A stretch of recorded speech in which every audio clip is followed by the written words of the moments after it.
Kung isa ka sa naghahanap ng classic bike or classic motorbike, mayroon dito sa Mitsubishi. Okay, Euromotor siya. Keyway 152. Okay, ito siya. Napakamura, budget meal. 150cc na siya, 152cc. Nagkakahalaga lang siya ng 69,900 pesos.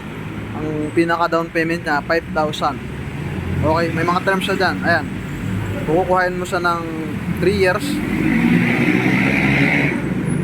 Okay, 3,506 na magiging monthly mo. Okay,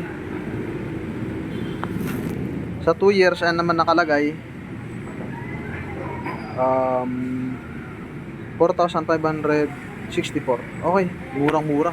Down payment mo na 5,000. Meron ka ng classic na motor. Meron siyang hazard. Alam naman natin sa mga classic o mga big bikes, meron talaga siyang mga hazard. Okay, para safe. Tapos meron din sa light niya, pwede nyo i-off. Okay, high beam indicator, busina, signal light. Okay, naka-naked siya. Parang in-enhance siya. Ang ganda ng kulay niya. Euro 3 pa rin siya. Ganda.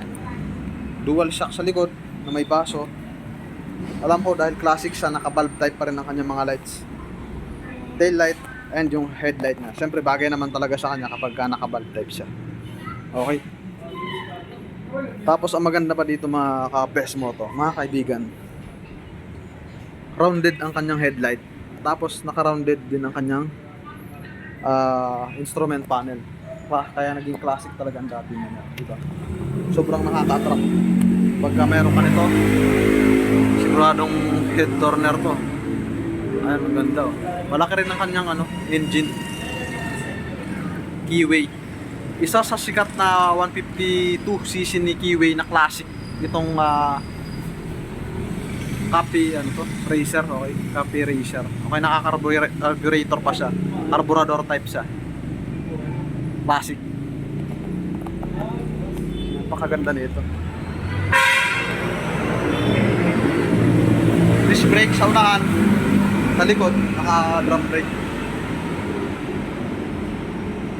Tapos yung looks sa likod niya, ganda ng taillight niya, naka-rounded bilog. Lagayan ng plaka. Ganda ang design. Okay, panalo. Classic.